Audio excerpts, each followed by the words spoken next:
जिले में इस सप्ताह से शुरू होगी विकसित भारत संकल्प यात्रा।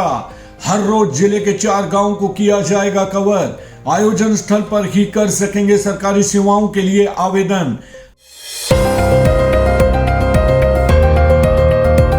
बेहतर स्वास्थ्य सुविधा के लिए प्रयोग करें स्वस्थ हरियाणा ऐप।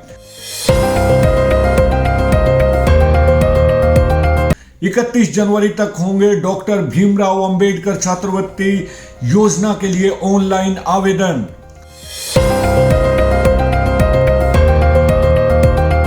सैनिक स्कूल कुंजपुरा में प्रवेश के लिए ऑनलाइन आवेदन 16 दिसंबर तक। अब करते हैं खबरों की तरफ रुख। भारत सरकार के निर्देशों पर जिले में इस सप्ताह से विकसित भारत संकल्प यात्रा शुरू होगी, जिसके तहत हर दिन जिले के 4 गांवों को कवर किया जाएगा। नगर परिषद के विभिन्न वार्डों में भी यात्रा के कार्यक्रमों का आयोजन होगा। यात्रा की तैयारियों को लेकर मुख्य सचिव संजीव कौशल ने जिला उपायुक्तों के साथ वीडियो कॉन्फ्रेंस में बैठक की। मुख्यमंत्री के अतिरिक्त प्रधान सचिव व सूचना जनसंपर्क एवं भाषा विभाग के महानिदेशक डॉक्टर अमित अग्रवाल ने यात्रा को लेकर सभी को जानकारी दी। उपायुक्त मनदीप कौर ने जिला की गई तैयारियों के बारे में भी बताया। वीडियो कॉन्फ्रेंस के बाद उपायुक्त ने बताया कि जिला की यात्रा शुरुआत ग्रामीण क्षेत्रों से की जाएगी। यात्रा का रूट प्लान बना लिया गया है और जिला 43 दिनों में यात्रा संपन्न होगी। इस दौरान जरूरतमंद पात्र लोगों को सरकारी योजनाओं का लाभ दिलाने की व्यवस्था होगी और इस अभियान के तहत होने वाले कार्यक्रमों में उन लोगों को भी शामिल किया जाएगा जो योजनाओं का लाभ लेकर अपना जीवन सही ढंग से गुजर बसर कर रहे हैं। यात्रा के दौरान ये लोग अपने अनुभवों को दूसरे लोगों के साथ भी साझा करेंगे। उपायुक्त मनदीप कौर ने बताया कि जन जागृति के लिए संकल्प यात्रा वैन जिला की सभी ग्राम पंचायतों और शहरी वार्डों को कवर करेगी। इस यात्रा का मुख्य लक्ष्य यदि कोई पात्र व्यक्ति योजनाओं के लाभ से किसी कारणवश छूट गए हैं तो उन्हें योजनाओं की जानकारी के साथ साथ लाभ भी मिले। उन्होंने बताया कि इस अभियान में केंद्र व प्रदेश सरकार की मुख्यतः प्रधानमंत्री आवास योजना, आजीविका मिशन, पीएम किसान फसल बीमा योजना, पोषण अभियान, उज्ज्वला योजना आदि, आयुष्मान भारत जन औषधि योजना, पीएम गरीब कल्याण अन्न योजना, कौशल विकास योजनाओं, पीएम विश्वकर्मा योजना सरीखे कार्यक्रमों को पूरा फोकस रहेगा। दादरी के लोगों को मिलेगी बेहतरीन स्वास्थ्य व शिक्षा सुविधाएं। जी हां, जानकारी के लिए आपको बता दें कि क्षेत्र के लोगों को बेहतरीन स्वास्थ्य एवं शिक्षा सुविधाएं उपलब्ध कराने के लिए सरकार की ओर से लगातार प्रयास किए जा रहे हैं।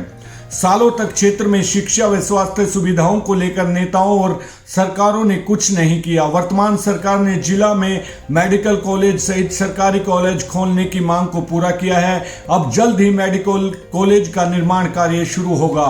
विधायक सोमवीर सांगवान ने रावल्दी ITI परिसर में आयोजित जिला स्तरीय ओपन युवा महोत्सव में ये बात कही। उन्होंने कहा कि तकनीकी का जमाना है जिसके बल पर दुनिया तेजी से बढ़ रही है। प्रदेश के दूसरे क्षेत्रों के मुकाबले में हमारा क्षेत्र शिक्षा और स्वास्थ्य सुविधाओं के मामले में काफी पीछे था। इसके बावजूद सालों तक क्षेत्र को अपने उपेक्षा का शिकार होना पड़ा और किसी भी नेता व सरकारों ने शिक्षा व स्वास्थ्य सुविधाओं को लेकर काम नहीं किया। उन्होंने कहा कि विधानसभा में उठाई गई क्षेत्र की मांग के आधार पर मुख्यमंत्री मनोहर लाल ने दादरी क्षेत्र की मांग को पूरे करते हुए यहां मेडिकल कॉलेज बनवाने की घोषणा की और अब उसके लिए घसोला गांव में 50 एकड़ भूमि चिन्हित की जा चुकी है, जिस पर मेडिकल कॉलेज का निर्माण जल्द शुरू होगा। उन्होंने कहा कि क्षेत्र में सरकारी कॉलेज बनने का रास्ता भी साफ हो गया है। प्रशासन की ओर से जमीन का प्रस्ताव स्वीकृति के लिए सरकार को भेज दिया गया है। बच्चों के भविष्य को ध्यान में रखते हुए फिलहाल सरकारी कॉलेज की कक्षाएं किसान मॉडल स्कूल में लगाई जा रही हैं। विभिन्न परियोजनाओं के माध्यम से क्षेत्र के लोगों को स्थानीय स्तर पर सुविधाएं मिल सकेंगी।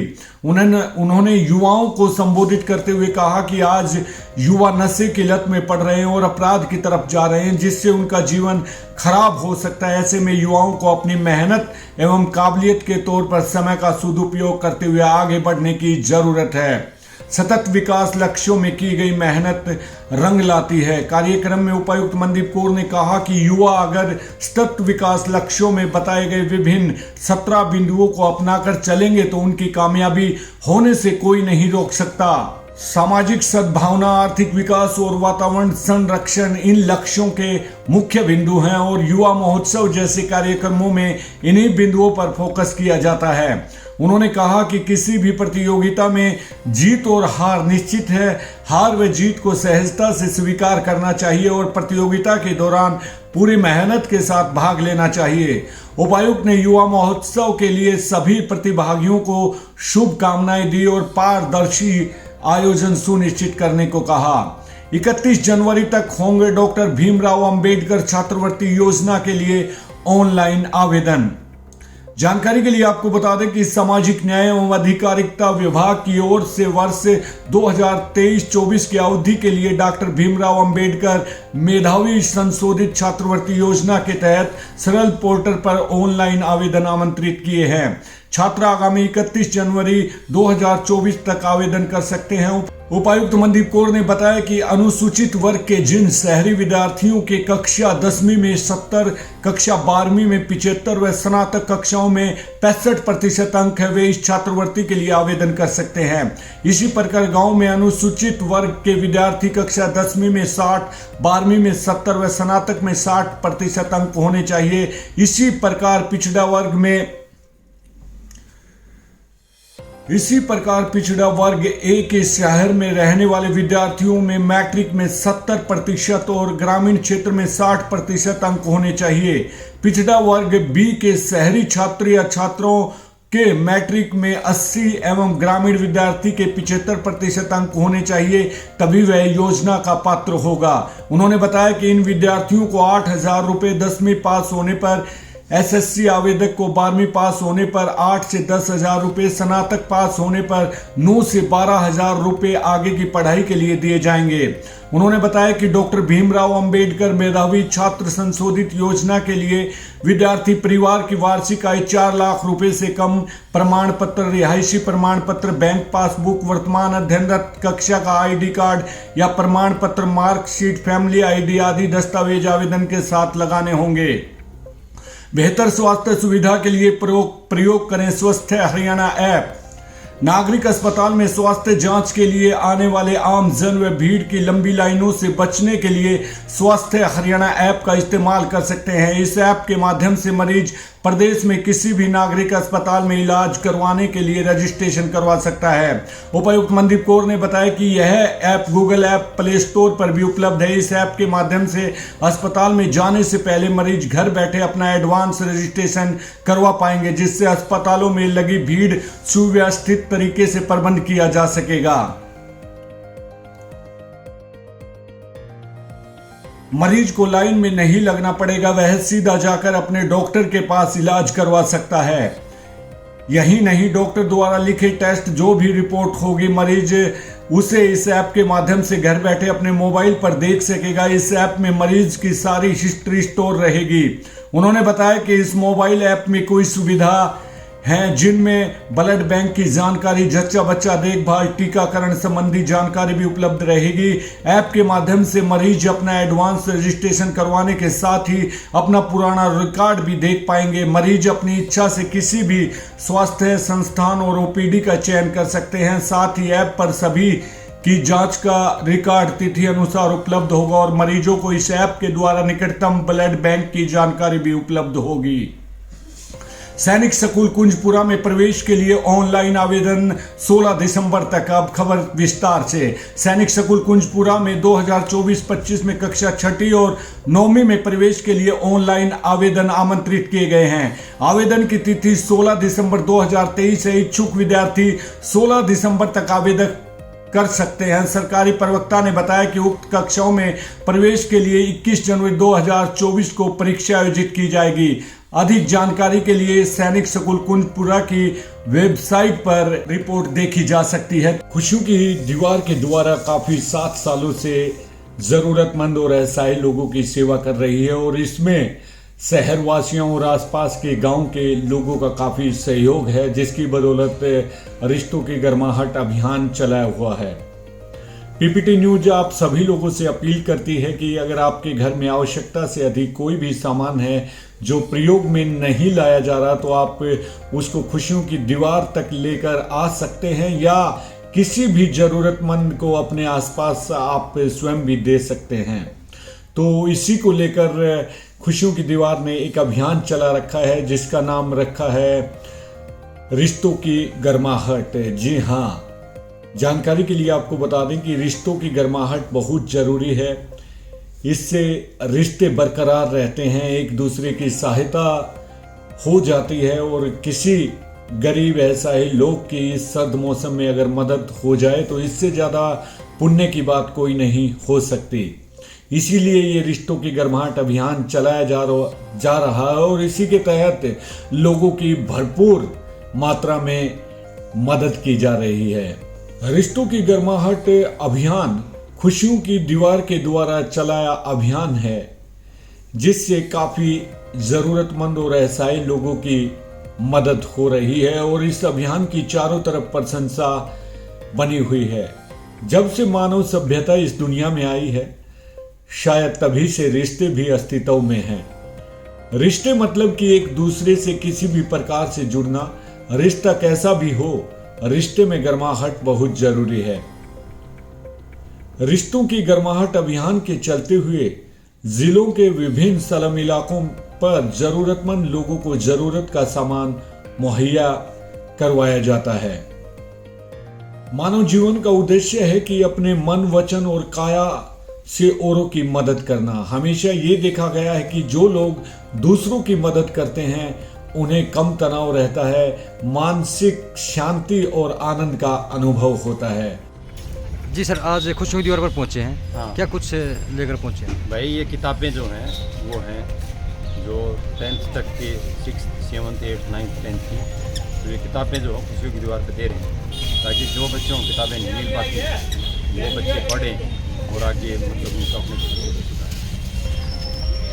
बात करें जैसे क्षेत्रवादियों से यही अपील है कि जो अपने घर पे जो चीज़ें यूज़ नहीं हो रही उनको जो है वो व्यर्थ में ना लगाएं, खुशियों की दीवार के ऊपर दे के जाएँ, चाहे वो छोटी ड्रेस हो जाती हैं या किताबें हो जाती हैं, उनकी मार्केट के अंदर कोई वैल्यू नहीं होती। परंतु जो निर्धन परिवार हैं जिनका कोई साधन नहीं है, वो बच्चे अपने सपने पूरे कर सकता है पढ़ के, यहाँ से किताबें लेके ड्रेसेस पहन के सकूँ की वो जो पूरी कर सकता है। और ये रामफल जो है वो हमारे सीनियर सेकेंडरी स्कूल का स्टूडेंट रहा है और वास्तव में इसमें जो है बड़ा अच्छा काम जो है वो कर रहा है। सर अपना तो दो नहीं खुशी होती। सर अपना थोड़ा सा परिचय और मैं दें। नरेश तोमर, प्रिंसिपल डूडीवाड़ा किशन का। जी मैम, ये बताइए, आपका नाम बताइए इधर। मेरा नाम स्नेह है जी। मैं जो ये मेरे 2 बच्चे हैं उनकी जो क्लास में से वे पढ़ चुके वो जो पुरानी किताबें थी मैं यहाँ पर डोनेट करके जा रही हूँ ताकि गरीब बच्चे भी हमारे बच्चों की तरह ही पढ़ के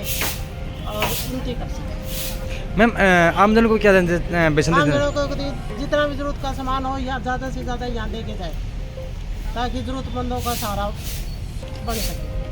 हाँ, संजय जो ये रामफल है ये बहुत ज़्यादा अच्छा काम कर रहा है। जी मैम, पहले अपना इंट्रोडक्शन दे दीजिए। मेरा नाम रेखा है और मैं यहाँ पे मुझे पता लगा खुशियों की दीवार के बारे में, तो सोचा मैं बहुत सारी किताबें रखी हुई थी पहले की। मैंने एचटेक वगैरह की जो तैयारी कर रहे हैं बच्चे वो ले सकते हैं, नेट की तैयारी कर सकते हैं वो ले सकते हैं, एमकॉम वगैरह जो कर रहे हैं वो बच्चे भी हेल्प मिलेगी उनको। तो मेरी तरफ से थोड़ी सी छोटी सी भेंट खुशियों की दीवार पर। आदिवासियों से अपील है कि जो भी उनके पास वेस्ट उनके लिए वेस्ट होगा, लेकिन ये किसी के लिए काम आने वाली चीज़ें होती है, तो कृपा करके खुशियों की दीवार पे इसको आके दें जिससे भविष्य में किसी बच्चे का भला हो सके। वे अपनी आत्मा से ज्यादा जुड़े हुए महसूस करते हैं और उनका जीवन संतोषपूर्ण होता है, जबकि स्पर्धा से खुद को दूसरों को तनाव रहता है। इसके पीछे एक गौह विज्ञान यह है कि जब कोई अपना मन, वचन और काया को दूसरों की सेवा के लिए उपयोग करता है तब उसे सब कुछ मिल जाता है। उसे सांसारिक सुख सुविधाओं की कमी भी नहीं होती। धर्म की शुरुआत ओबलाइजिंग नेचर से होती है। जब आप दूसरों के लिए कुछ करते हैं उसी पल खुशी की शुरुआत हो जाती है। जो सामान आप खुशियों की दीवार पर रखकर जाते हैं वो सामान इकट्ठा करके खुशियों की दीवार दूर दराज में काम करने वाले जरूरतमंदों के पास पहुंचाकर वितरण करते हैं। इसी कड़ी में सलम इलाकों पर रिश्तों की गर्माहट अभियान के तहत जरूरतमंद महिलाओं और पुरुषों बच्चों को जरूरत का सामान वितरण किया गया। हर इंसान की मूलभूत आवश्यकता है रोटी, कपड़ा और मकान। बहुत से लोग आज भी ऐसे हैं जिनके पास ये भी नहीं। रोटी, कपड़ा और मकान 3 चीजें ऐसी हैं जो हर इंसान के लिए बहुत जरूरी है।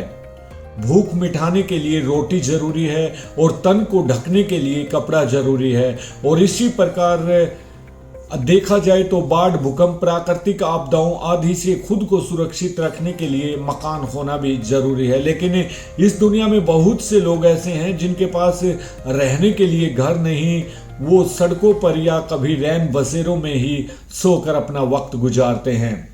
सर्दी के मौसम में बहुत से गरीब व जरूरतमंद लोग होते हैं जिनके पास सर्दी से बचने के लिए गर्म कपड़े नहीं होते और सर्दी से ठिठुरने के कारण उनकी मौत भी हो जाती है। और बहुत से लोग ऐसे भी हैं जिन्हें 2 वक्त की रोटी भी नसीब नहीं होती। भूख कारण उनके बच्चे भूखे सो जाते हैं और कई बार भूख के कारण उनकी मृत्यु तक हो जाती है। तो पीपीटी न्यूज आप तमाम लोगों को अपील करता है कि आपके घर में आवश्यकता से अधिक कोई भी सामान है, वह सामान आप खुशियों की दीवार पर रख सकते हैं या अपने आसपास भी किसी जरूरतमंद को देकर कृतार्थ कर सकते हैं। अगर आप खुशियों की दीवार के साथ मिलकर काम करना चाहते हैं तो आप खुशियों की दीवार पर अब रिश्तों की गर्माहट को आगे बढ़ाते हुए इस अभियान से जुड़कर किसी जरूरतमंद और असहाय की मदद कर सकते हैं।